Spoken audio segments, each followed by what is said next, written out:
The defense is present and ready to proceed. The plaintiff is ready and ready to proceed. All right, you may be seated. Defense, are you ready to call your first witness? Yes, Your Honor. The defense calls Taylor Hobson to the stand.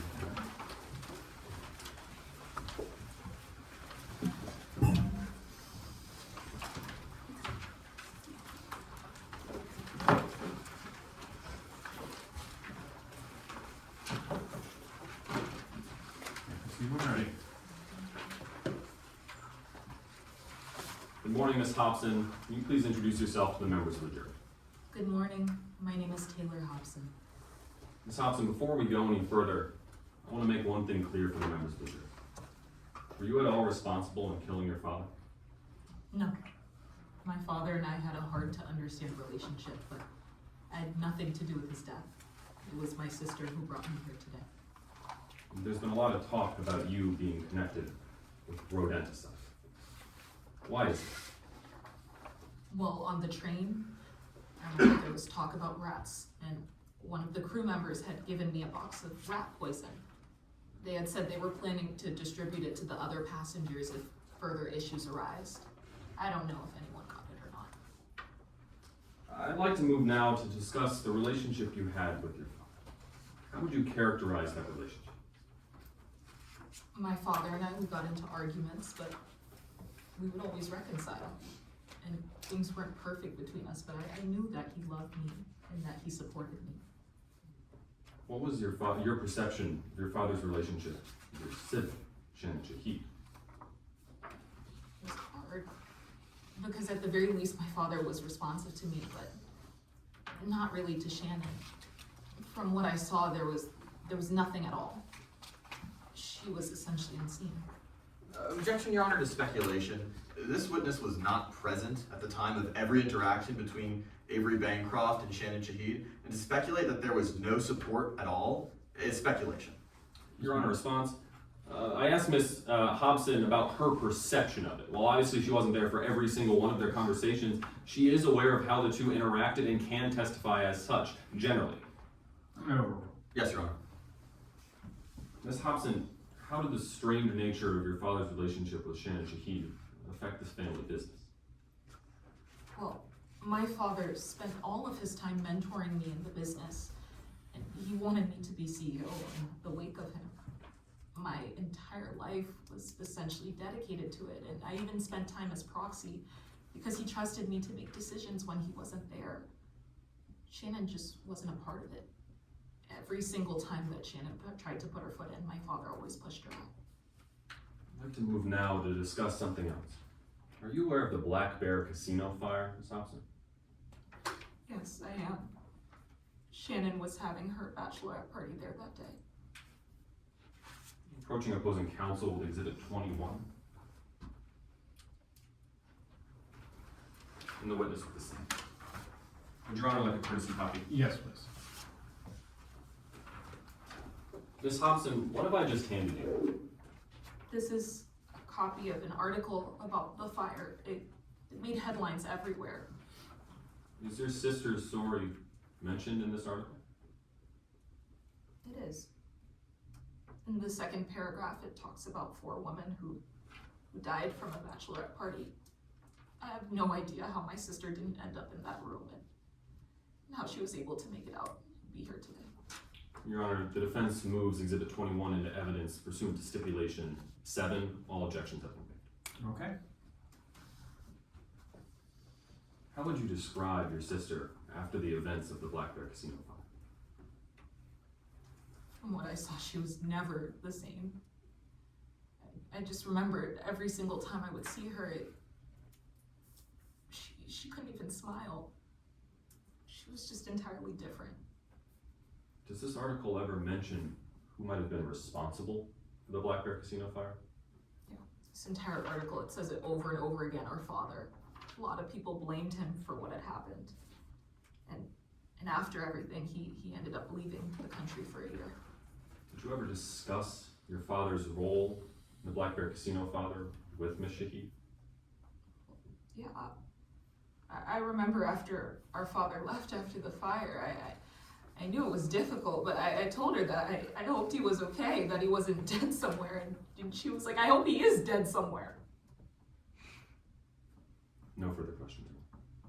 Thank you, counsel. Approaching to retrieve.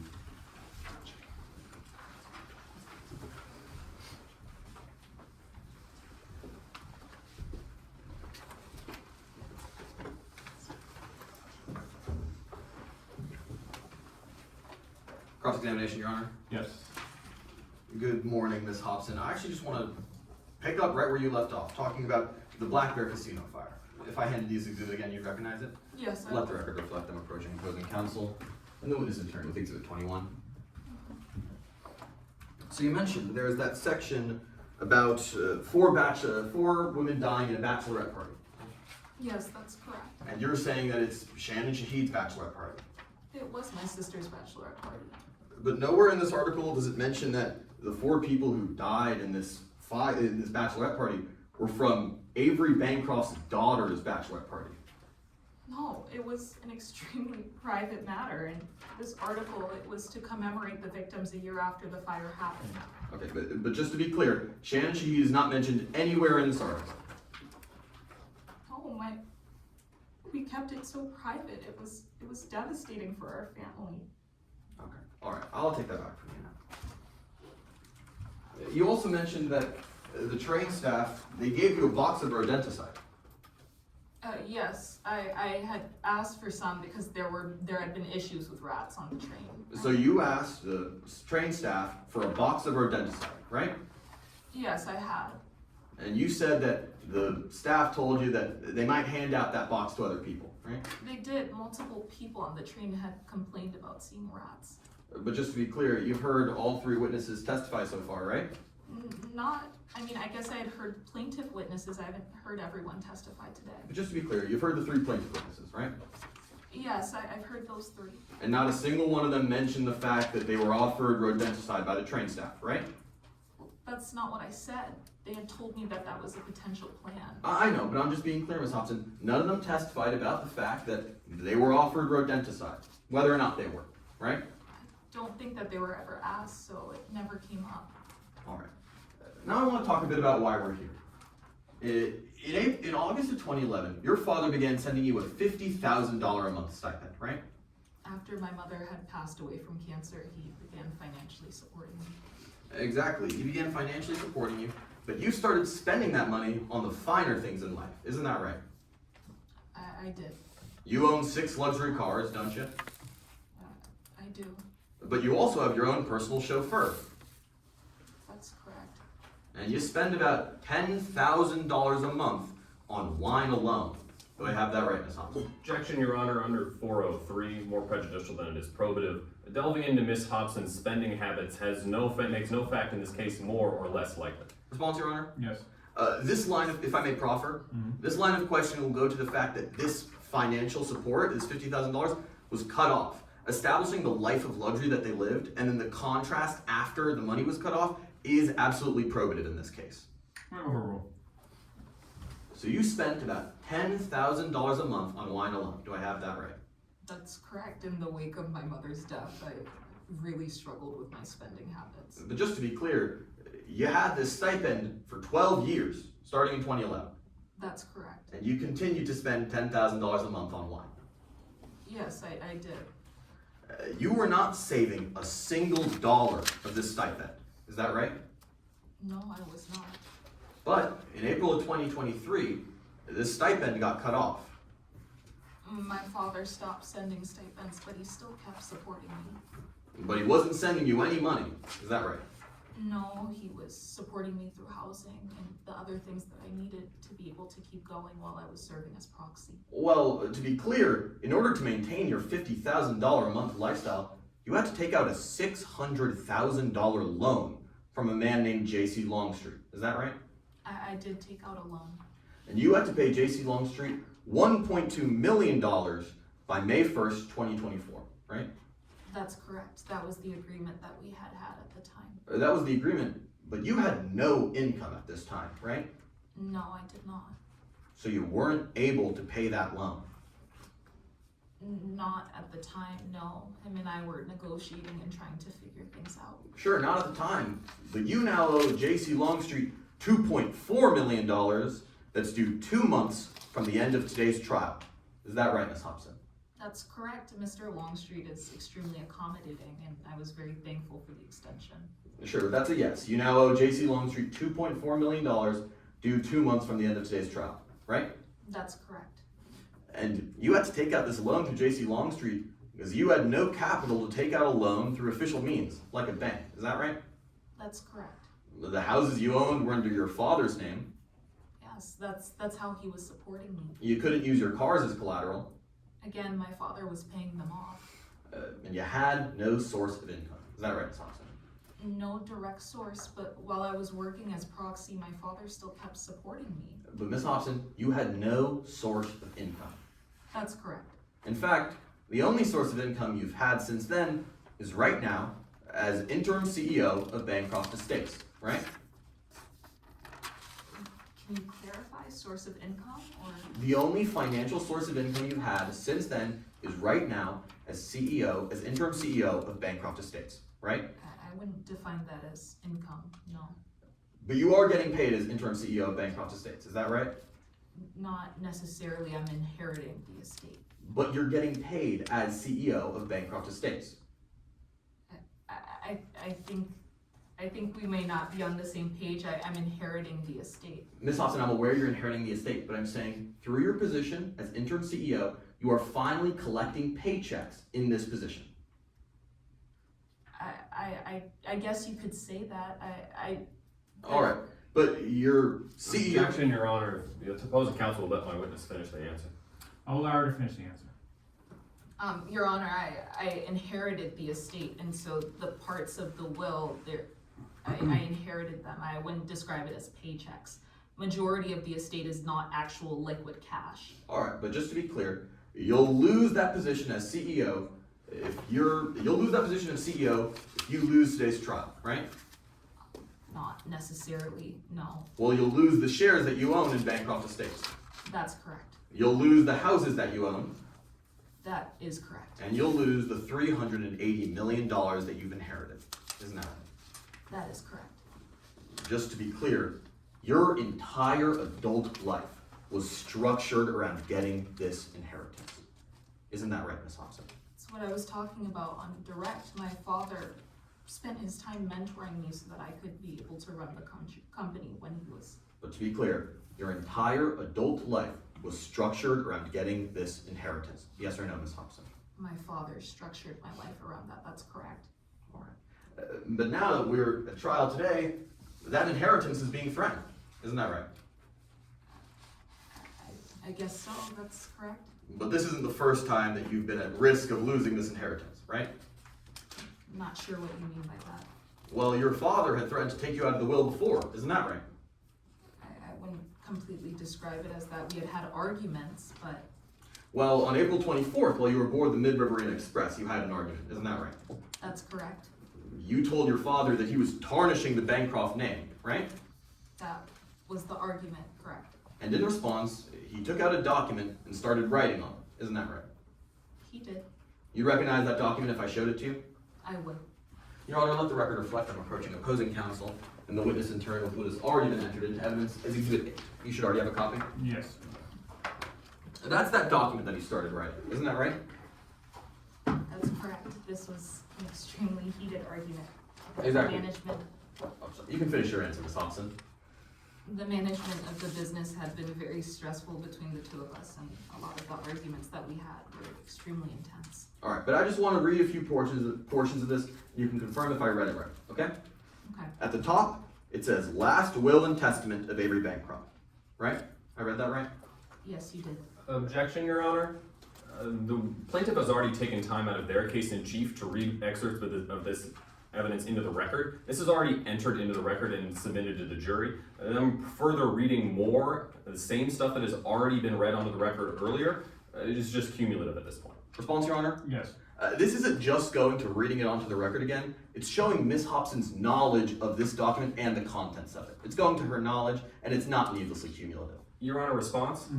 Ms. Hobson has already testified that she is familiar with this document and she was there when her father began writing it. She recognizes its contents and doesn't need to have that reaffirmed today again for the members of the jury.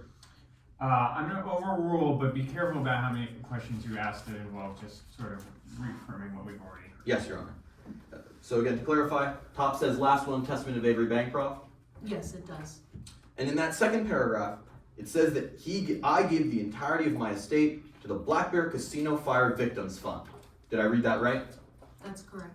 And at the bottom, it says, if any, in that second to last paragraph, if any person tries to contest this will, or tries to set it aside, that person will have no right to anything. This explicitly includes Taylor Hobson. Did I read that right? That's exactly what I was talking about earlier. We had very heated arguments, and sometimes, unfortunately, we did things to specifically spite each other, and this was one of them. Exactly. In this argument, he started writing this in front of you on April 24th. Is that right? That's correct. And the next day, he was dead. Right, Ms. Hobson? That's correct. I wish I had had the opportunity to just talk to him one more time, and I regret that the last conversation that we had was an argument. But Ms. Hobson, to clarify, the day after he wrote this document in front of you, he was dead. Yes, Ms. Hobson? That's correct. I have no further questions, Your Honor. I can take that back to you, Ms. Hobson. Would there be a redirect? Yes, Your Honor, brief.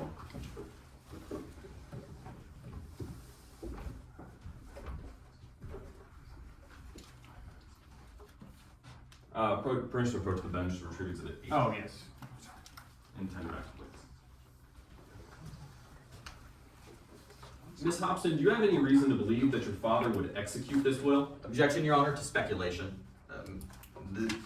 Ms. Hobson does not know the mindset of Avery Bancroft and whether or not he would have gone through with this document. Response? Your Honor, the question was phrased, do you have any reason to believe? I'm not asking her if Avery Bancroft would execute this will. I'm asking her, based on her rationally based perception, whether she might think that he might. Response, Your Honor? Yes. In that case, I'd amend to relevance. In one case, if she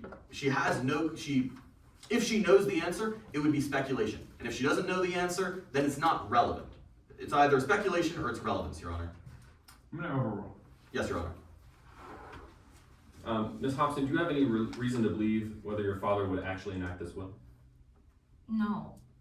My father and I got into a lot of heated arguments. Leading a business is a very stressful thing, and I'm just regretful that this was the last conversation that we had. I actually went up to his cabin the next morning to try and apologize. Thank you, Your Honor. No further questions. All right. Will there be a recross? No recross, Your Honor. All right. The witness is excused.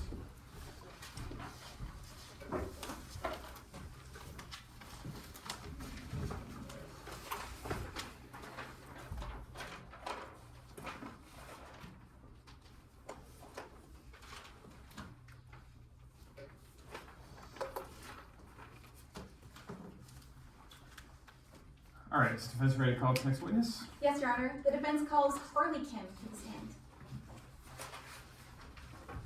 You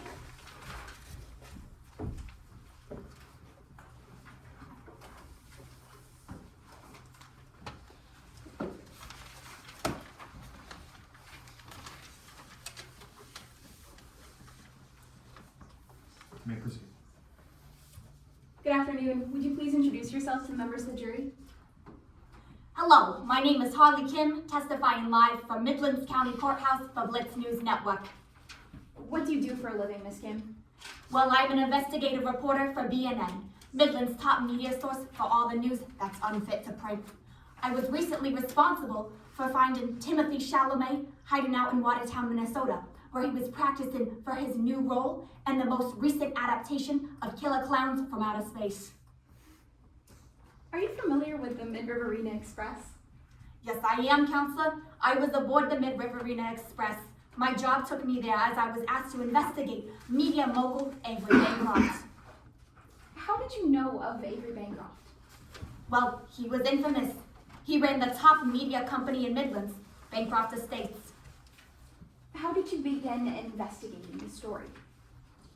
Well, I did everything in my capabilities to investigate this story. Sometimes that meant listening in on conversations, and sometimes that meant, well, uncovering physical evidence.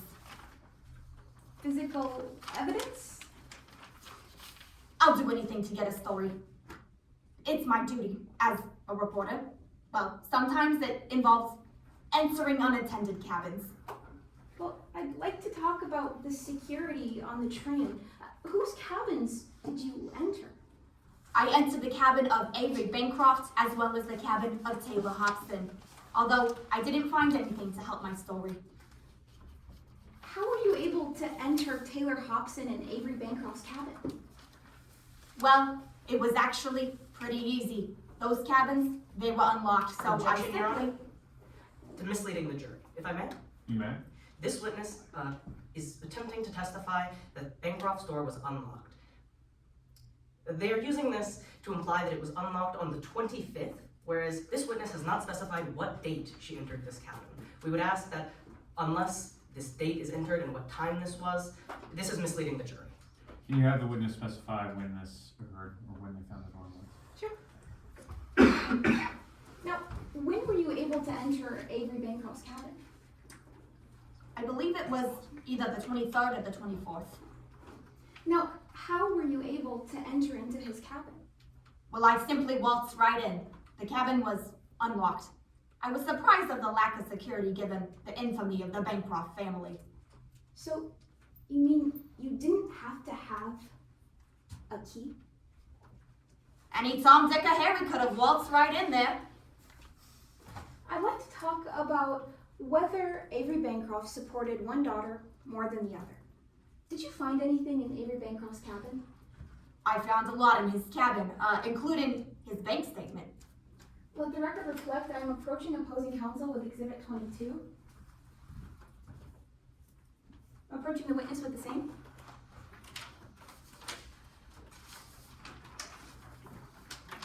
Your Honor, with a courtesy copy. What is this? This is that bank statement I found in Mr. Bancroft's cabin. Is it a fair and accurate copy? It looks like the same one to me. The defense moves Exhibit 22 into evidence, and pursuant to Stipulation 7, all hearsay objections have been waived.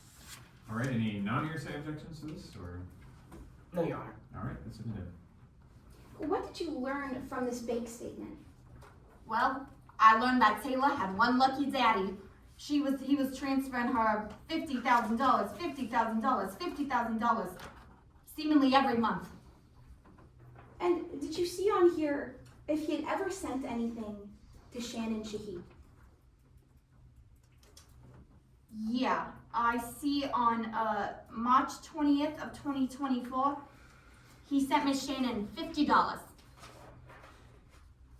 Now, I'd like to talk about who may have been able to find Avery Bancroft.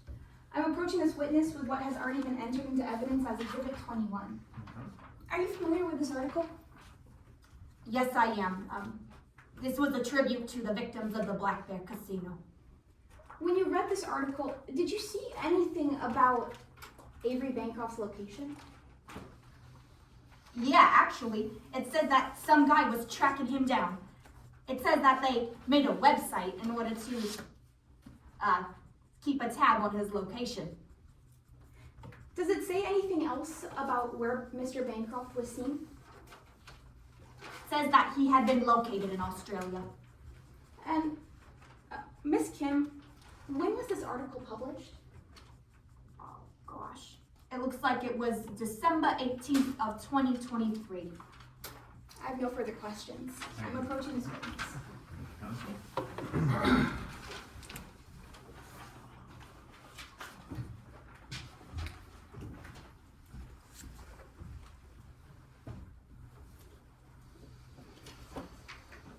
Cross-examination, Your Honor. You may proceed. Ms. Kim, you mentioned you're a photojournalist, right? I am a proud one at it. And you were actually sent to the Mid-Riverina Express to capture footage of Avery Bancroft, right? That's correct. I was supposed to inquire into his gubernatorial race. His death put a bit of a damper on that, didn't it? You could say that. But you still got footage of Avery Bancroft, right? Well, I got some pictures during the whole death scene, but I ended up giving those photos to Taylor. Yes, I want to take that step by step. You were taking photos in cabin 1 as Avery Bancroft died, right? Yes, I was. You got photos of his body as he was dying? I did. You got I know it seems gruesome, but it's my job. And you got photos of his room, right? The objects in it? I believe so. Some of which were Taylor Hobson's? Objection, Your Honor, to speculation? Response, counsel? Your Honor, this witness is aware of this. There is further conversations on this matter that I would like to elicit. Response? Yes. Your Honor, at this point, there's no foundation on this record of how this witness would know what objects were Taylor Hobson's or Avery Bancroft's. And so at this point, they would have to be speculating as to who they belong to. Just sustain for now. Can you let I'll move on. You were taking photos of cabin 1, That's correct. and you got a lot of the objects in the cabin in your photos. Yeah, I believe there were some things in the background. And when you left cabin 1, Taylor Hobson approached you and asked you to sell her those photos, right? That's correct. And I was short on cash, so I took her right up on her offer. And one of the contingencies in you selling Taylor Hobson those photos is that you had to delete them. That's correct. I sent the photos to Taylor, and I wiped them from my own. So the only person who could show anyone these photos is Taylor Hobson? I suppose so. Alright, I want to talk about one more thing. You mentioned that on April 23rd, you were in Avery Bancroft's cabin. Yes, that's correct. I think it was that day. You mentioned that it was unlocked. Yep, it was unlocked. Well, when you left, you actually ran straight into Kelly Dews, didn't you? Oh, I did bump into Kelly. Yes. Now, Kelly Dews was Taylor Hobson's girlfriend at the time, right?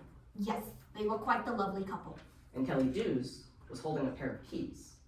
I believe so. Would you recognize those keys if I showed them to you today in court? I think I would. Your Honor, let the record reflect that I'm approaching opposing counsel and the witness in turn with what has already been entered into evidence as 16A through C. Now, 16B, that second photo, why don't we go ahead and get him out? Oh, I handed you more. This is my copy. Goodness gracious. Now, 16B, the second photo. These are the keys as you saw them in Kelly Dews' hands. Sorry, counselor, one moment. Take your time. I've got it. These are the keys as you saw them in Kelly Dews' hands, Yes, I believe so. but there was one more key on them. Yes, I think there was. It was the key to open a cabin. Yes, I think it may have been. It looked like the other cabin keys. Now, I want you to look at 16A. Alrighty, I'm there. This looks like the same set of keys, doesn't it? It looks very similar, yes. The only difference is this Chuggy's keychain. That's correct. And you saw this keychain while you were on the Mid-Riverina Express. I did. It's actually a very rare collectible. I've tried to obtain it myself a few times, but I've had no luck. Right. You saw this keychain, this extremely one-of-a-kind keychain, in a certain cabin on the Objection, Your Mid-Riverina Honor, to Express. attorney testifying specifically to the statements of one of a kind. Response? The one-of-a-kind was a paraphrase of the witness's testimony in her previous answer. Can you restate your question? You saw this extremely rare one-of-a-kind keychain in one of the Objection, Your cabins. Honor. Can you just remove the phrase one of a kind? Absolutely. You saw this extremely rare keychain in one of the cabins on the Mid-Riverina Express. I did. This was on April 25th, the day Avery Bancroft died. I think so, yes. When you were walking away from his dead body in the cabin, you peeked into cabin 3, right? I did have a glance into cabin 3, yes. You saw this on the floor in there? Yes, I believe it was lying on the floor. And cabin 3 would be Taylor Hobson's cabin, right? Yes, she was staying in cabin. No further questions for the witness at this time. I'm approaching to retrieve the documents. You can leave them with the witness, actually. That's all right. So will there be Brief redirects? redirect, Okay. Your Honor.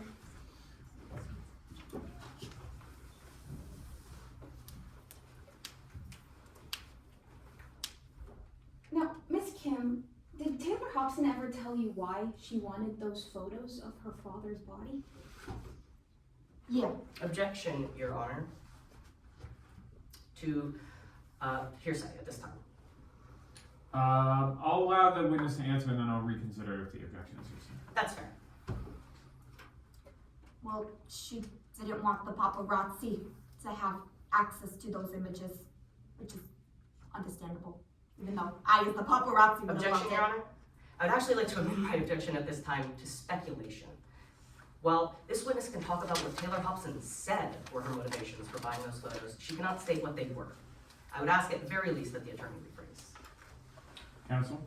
Your Honor, my question was, did Taylor Hobson tell you why they wanted those photos? It's not speculation, simply her words. My recollection was not that that was the question. I would be amenable to this question. Okay. Can you re-ask that question as you said you asked it, and then we'll allow the witness to answer again. Of course, Your Honor. Did Ms. Hobson tell you why she wanted those photos? Yes, she wanted to keep them out of the hands of the paparazzi. Now, I'd like to talk about those keys you were just shown on cross-examination. Did you ever see Taylor Hobson with those keys? No, never. And to your knowledge, was Taylor Hobson the only person staying in cabin 3? No, her partner Kelly Juice was also staying with her there. I have no further questions at this time. Permission to approach the witness and Ms. Hander? Was this taken from the bench or? This is our copy. Please will take it. Thank you very much. And there will be no recalls. Okay, thank you. The witness is excused.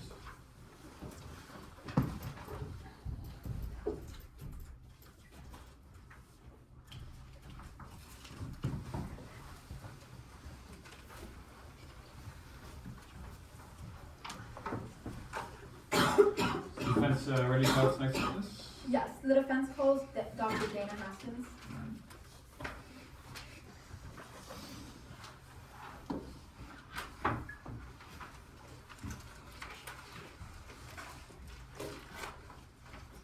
May I proceed? You may. Please introduce yourself to the members of the jury. Hi, I'm Dr. Dana Haskins. What do you do for a living, Dr. Haskins? Currently, I'm a clinical psychologist. I specialize in family therapy and have a previous practice in psychological testing.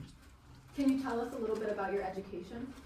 Of course, I got a bachelor's in nursing from Boston College, and then I got my PhD in clinical psychology from Midland State. Do you have any certifications? Yes, I'm licensed to practice psychology in the state of Midlands by the Midlands Board of Psychotherapists. And why are you here in court today, Dr. Haskins? Well, I'm here for two reasons. First is that I was a passenger aboard the Mid-River Inn Express, and second is that I conducted a psychological assessment on the defendant, Taylor Hobson. Before we talk about your psychological evaluation, I want to talk about some of your experiences before and on the train ride. Let the record reflect, I'm approaching the witness with Exhibit 21, the Midlands Courier.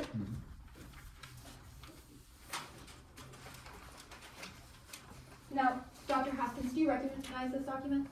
Yes, this is an article from the Midlands Courier Gazette that I read. Could I direct your attention to the heading Bancroft sighting? Yes, right on the side here it says Bancroft sighting. Could you tell the members of the jury what this section of the article states? Of course. Well, it details how Mr. Bancroft had been seen at multiple occasions and that now he was appearing in Australia and that he was going to be there. Let the record reflect, I'm approaching the witness to retrieve the document. Now, Dr. Haskins, I'd like to move on and talk about some of your experiences on the train. Of course. Specifically the night that Avery Bancroft died. Were you awake that night? Actually, I was. I didn't get to bed until around 2 a.m. I have trouble sleeping sometimes, especially with the jet lag. What were you doing while you were waiting to fall asleep? Well, I was just out in the hallway and in the lounge area. I couldn't sleep and I didn't want to be in my cabin. At any point that night, did you see anyone enter or exit Taylor Hobson's cabin? No, I didn't see anyone enter or exit that cabin. Now, Dr. Haskins, I want to move on to talk about your psychological evaluation of Taylor Hobson. Can you tell us about the methods and principles you used? Of course. Just like any other psychological assessment, I used a standard psychological method where I gave Ms. Hobson 3 tests and also conducted an initial and a general interview. Using this data, I was able to form my conclusions based on my experience as a psychologist. Did you have sufficient facts and data to form a conclusion? Yes, those 3 tests and 2 interviews gave me enough information. And did you reliably apply your methods and principles to today's facts? Yes, I did. And actually, in an abundance of caution, I got an advisory opinion from the Midlands Board of Psychologists to make sure that there were no ethical concerns. And the Midlands Board of Psychologists found that there were not any concerns. Why would there have been ethical concerns? Well, just the fact that I was a passenger on the train and had a previous experience with Miss Hobson. But they investigated that and made sure that there were no qualms, and they found nothing. Now, Dr. Haskins, throughout your psychological evaluation, what were you trying to find? Well, I was looking to see if Ms. Hobson fit the psychological profile of an intentional killer. You see, an intentional killer will show certain specific signs, and we can test for those and see if the person matches those signs. So we'll give them the tests and then analyze that to see if they do fit that profile. You mentioned before that you did 3 different tests. I want to go through each of those tests. Of course. What was the first test you ran? The first test I ran is called the Midlands Multiphasic Personality Inventory. How does the Midlands Multiphasic Personality Index work? Well, essentially, we'll give the patient a series of questions. These are true or false questions. Now, they'll answer them true or false in a random order we give it to them, and then we'll look at those answers to see if they fit 5 psychological categories. That's what we call the Abbasid's Social Emotional Index. Now, we're looking for abnormal behavior, antisocial behavior, aggressiveness, self-importance, disconstraint, and then finally shyness. Now you'll see those first 4, those are traits that an intentional killer might show, and shyness is one that they will not. During this testing, did you find that Miss Hobson had any of the traits of an intentional killer? No. You'd expect an intentional killer to score highly on 2 of those first 4 categories, and Miss Hobson scored highly on none of them. In fact, the only one that she did score an elevated score on was shyness, which counts against it. Now, let's move on to talk about the second test you ran. What was that one called? That one is called the Chambliss Incomplete Sentences Blank Test. How does the Chambliss Incomplete Sentences Blank Test work? Well, the CISB is a finish the sentence test. Essentially, you'll get a sentence fragment, and then the patient will fill in the rest of the sentence. Now, as a psychologist, our job is to score those on a range of 0 to 6. 0, 1, or 2 are answers that are more optimistic and positive. A 3 is a neutral response, and then a 4 through 6, those are negative or more pessimistic responses. Did any of Miss Hobson's responses throughout this test indicate that she had the traits of an intentional killer? No. This test is looking for the patient's adjustment.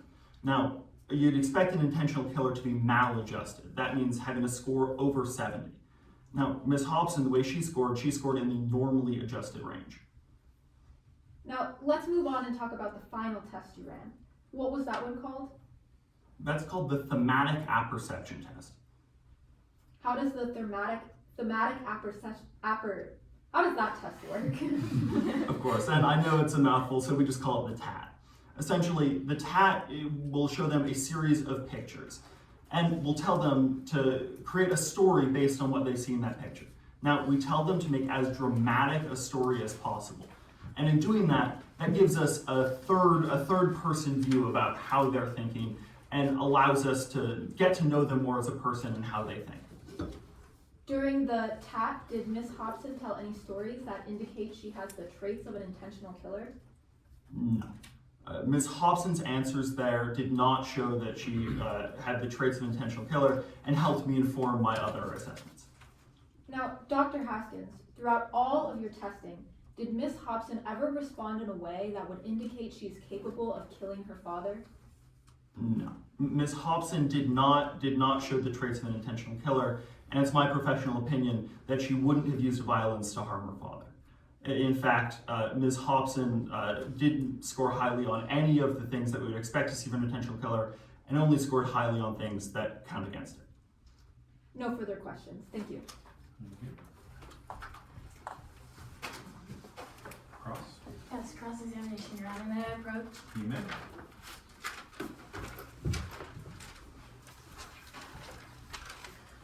Morning, Dr. Haskins. Good morning. You were contacted by the defense to conduct a psychological evaluation on Ms. Hobson, correct? Yes, I was. And after that, we agreed to a payment structure. It's $1,000 an hour. I spent 75 hours doing the testing and compiling this report for a total compensation at $75,000. That's an industry rate. Right. And you conducted a total of 3 examinations, correct? Yes, I did, in addition to 2 extra interviews. Right. But in your field, it is standard practice to conduct 5 to 6 examinations, yes? Well, that's the average number.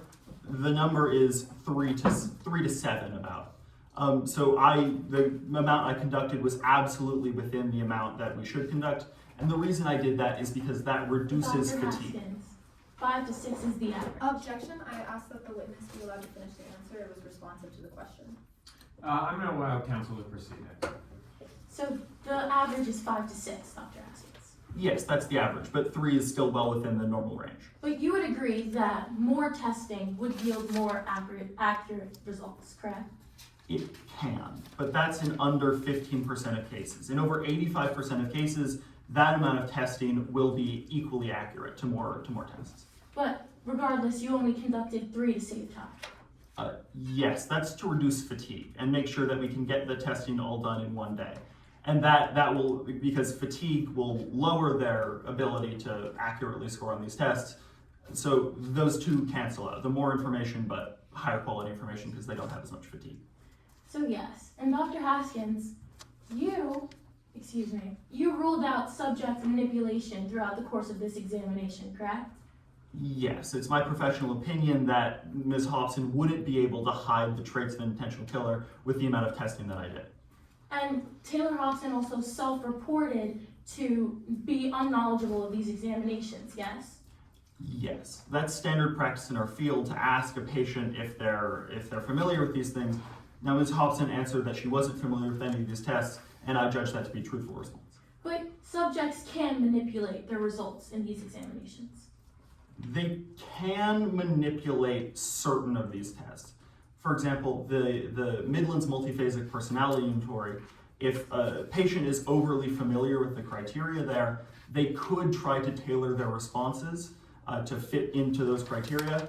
But that's why we have redundant questions in those tests. And Ms. Hobson didn't trigger any alarms that she was manipulating that test. Right. But you wrote an article about subject manipulation, correct? I've studied it. Yes, and it was published in the Midlands Journal of Psychology? Yes, it was. Would you recognize that article shown to you today in court? Of course. Your Honor, let the record reflect that I am approaching opposing counsel and the witness in turn with what has been marked as Exhibit 36. Would Your Honor like a courtesy copy? Yes, please.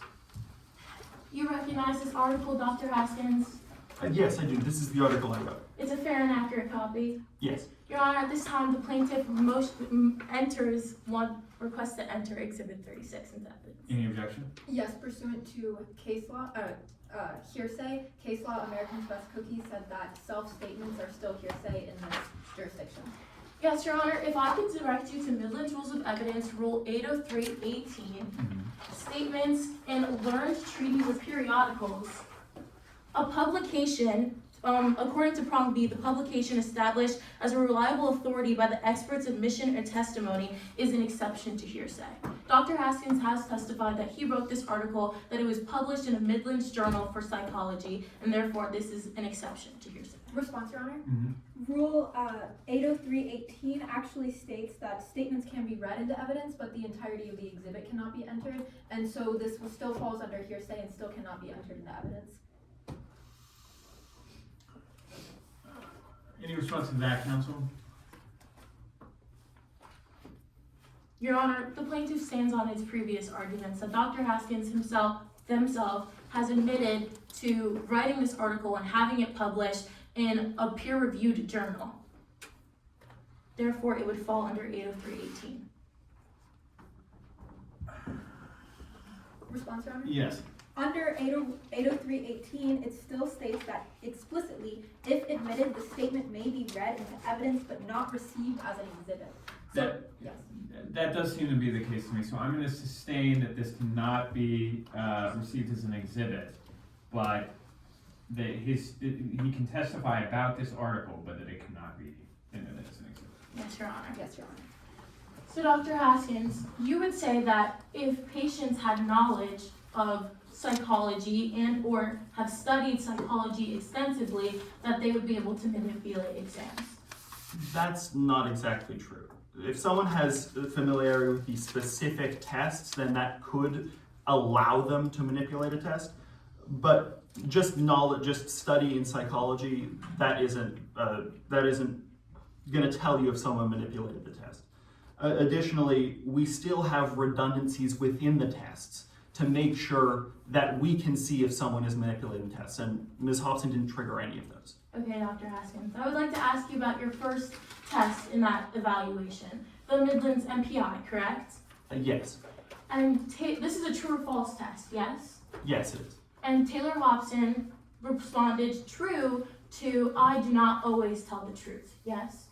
Yes, that's one of those redundant questions. You see, if they answered false to I don't always tell the truth, well, that would be strange, and we might look to that to see that they were answering in a way that would fit those categories. So yes, Taylor Hobson responded yes. Yes, they did say that they don't always tell the truth. And in the second examination, that was the well-adjusted, maladjusted test, correct? The Chambliss exam. Yeah, the Chambliss incomplete sentence is blank. Right. And you said that Taylor Hobson reported to be in between well and maladjusted, yes? They were normally adjusted, that's right. Right. But the threshold for being well-adjusted is scoring 50 or below, yes? Yep. And the threshold for being maladjusted is 70 or higher. Absolutely. And Taylor Hobson scored 69, correct? Objection to more prejudicial than probative, may I be heard? You may. The plaintiff is alleging that Ms. Hobson both manipulated the test and scored on the border of being maladjusted. Doing this is more prejudicial because they're making an argument that because Ms. Hobson scored just below the range of maladjusted, that she must have been maladjusted. And additionally, they've already made the argument that she manipulated these tests, which contradict this argument. Your Honor, may I respond? You may. This is not more prejudicial than probative. This is not more prejudicial than probative. Taylor Hobson's exact results in this exam has immense probative value. Dr. Haskins has testified that she is in between well and maladjusted, but it's important for the court to understand where in that threshold she falls behind. This is not prejudicial information. This has high probative value. I'm going to overrule that objection. Yes, Your Honor. So Dr. Haskins, Taylor Hobson scored 69 on that exam. She did, and while that's on the high side of the normal range, it's still within the normal range. And Dr. Haskins, the last exam, that was the TAP exam, correct? Yes. And in this exam, patients create stories with corresponding characters and their emotions, correct?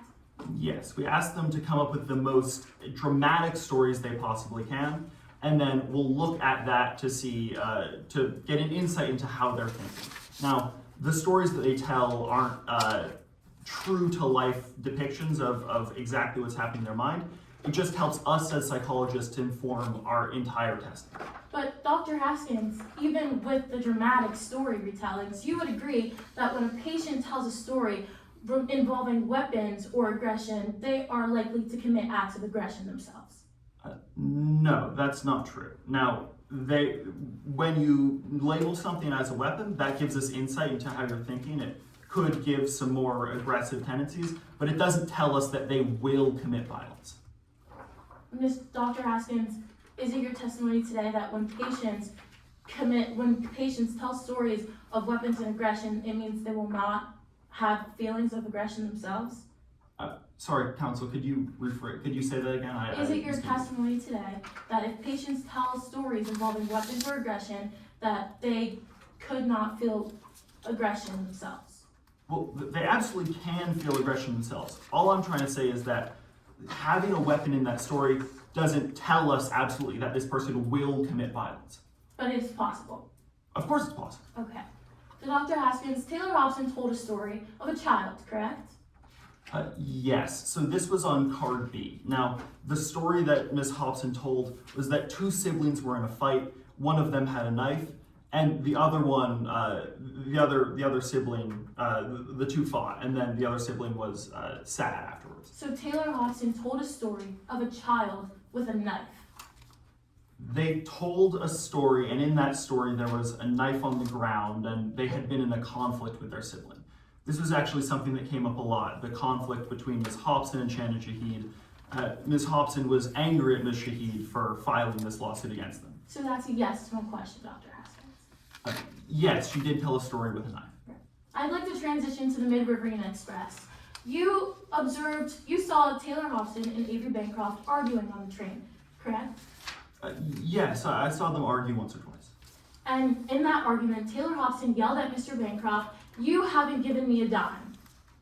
Yeah, she said that. And actually, in our testing, she told me that she was upset about how she left things with her father, that she didn't have a chance to reconnect, and that they had so many arguments right before he died. So that's a yes.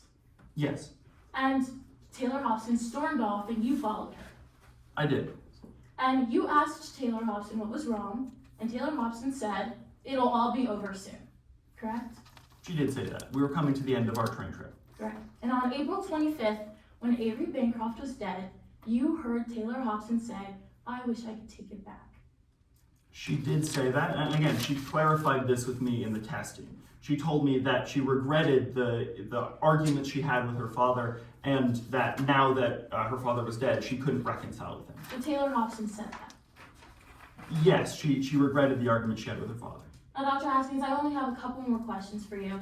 You, in fact, saw Taylor Hobson with rodenticide on the Mid-Riverine Express, correct? Yeah, it was April 23rd or 24th. I saw her with some rat poison, and I asked her why she had, and she said that she had been seeing rats on the train. So Taylor Hobson was holding rodenticide on the Mid-Riverine Express. Yes, she said that she had rats. Dr. Haskins, you didn't see anyone else on the Mid-Riverine Express with a box of rodenticide, did you? I only saw it the one time. And that one time was with Taylor Hobson. Yeah, she was holding it because she told me she had a rat problem. No further questions, Your Honor. Thank you, counsel. Will there be a redirect? Yes, Your Honor. Counsel, would you like? Yes. Thank you. May I proceed? You may. Dr. Haskins, I want to talk a little bit about the CISB again.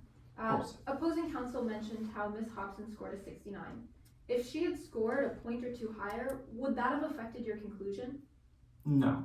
Again, to fit the psychological profile of an intentional killer, you'd expect someone to be maladjusted. That's what the CISB tests for, and they were normally adjusted. Even if they were in the low end of that maladjusted range, you'd expect an intentional killer to score confidently maladjusted.